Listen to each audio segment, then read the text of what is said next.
Français. Jeudi soir, France 2 propose une soirée spéciale pour fêter les 30 ans d'un magazine culte dont le générique a traumatisé 2 générations de gosses. En même temps, bon, si vous aviez opté pour Envoyé spécial, aura peut-être eu un peu moins de succès. Alors vous fêtez donc 30 ans d'Envoyé spécial avec une soirée exceptionnelle jeudi, soirée durant laquelle seront diffusés 3 portraits de jeunes qui changent le monde: Greta Thunberg, Kylian Mbappé et Bilal Hassani. Comment vous les avez choisis déjà ?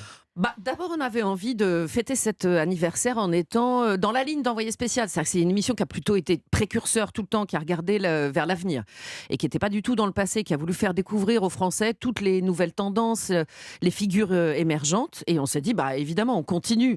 On ne va pas faire une émission commémorative, entre guillemets. Oui. Et donc, on a regardé, et c'est quoi les thèmes qui nous intéressent aujourd'hui ? L'environnement, évidemment. Il y a une vraie question sur le genre, et là, pour le coup, Bilal Hassani répond à sa manière à cette question. Et puis, il y a une volonté de se dépasser, de se surpasser, et de savoir si derrière un grand champion, il y a aussi un grand homme. Et ça, c'est Kylian Mbappé. Donc, voilà comment on les a choisis. Vous n'avez pas été déçu par Kylian Mbappé une fois qu'on le connaît un peu ? Il y a un Écoutez, grand homme derrière le grand joueur. Très franchement, il y a c'est compliqué de l'approcher. Je vais être tout à fait honnête avec lui. C'est extrêmement compliqué. Eh bien non, il n'est pas très entouré, mais il y a ses parents, il y a une avocate qui sont charmants en plus. Très franchement, je veux dire, ses parents sont formidables. Mais qui l'isolent un peu. L'avocate en question, il l'isole pas, il le protège. En fait, il a tellement de demandes, je crois qu'il est tellement sollicité pour tout et pour rien. C'est vraiment parfois même un peu du grand n'importe quoi. Ils ont dit oui à Envoyé spécial. Déjà, c'était un événement. Vraiment, objectivement, c'était un événement. Mais après, c'est effectivement complexe de rentrer dans sa vie. On a eu des petits bouts comme ça d'événements avec lui. Et puis, ce qui est intéressant, c'est qu'on découvre en fait derrière le grand footballeur que tout le monde connaît. Ça, personne n'a besoin d'Envoyé spécial pour savoir que Kylian Mbappé est un excellent footballeur. On découvre en fait un jeune homme généreux. Il n'a que 21 ans. Il a lancé son association hier, qui s'appelle Inspired by KM, en français, inspiré par Kylian Mbappé.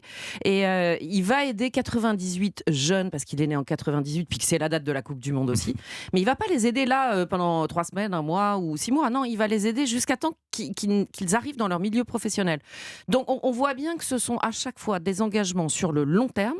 Et puis pour vous donner un exemple, par exemple, il a refusé des sponsors de malbouffe, des millions d'euros pour lui, parce qu'il a dit à ses parents et à tout le monde d'ailleurs, il a dit attendez, moi je suis un modèle pour les jeunes, je ne vais pas commencer à faire de la pub pour de la malbouffe. Ce que vous nous dites, Laëlys, c'est qu'il est extrêmement structuré, extrêmement mûr. Super structuré, responsable. Mais comme Greta Thunberg, dont vous faites le portrait aussi. Oui, en fait, c'est assez étonnant dans ce que vous dites. Sauf que Greta Thunberg est peut-être encore plus difficile à approcher.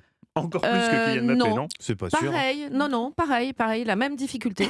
Mais ils ont un entourage fort qui est souvent en fait extrêmement restreint, les parents, très peu de gens autour. Ils marchent pas du tout pour Kylian Mbappé dans le foot business, pour Greta Thunberg dans la politique, elle aurait pu être récupérée. Et ils ont une sorte de conviction, les uns ou les autres, surtout franchement Kylian Mbappé et Greta Thunberg, c'est net, qu'il y a un objectif à atteindre et qu'ils vont réussir.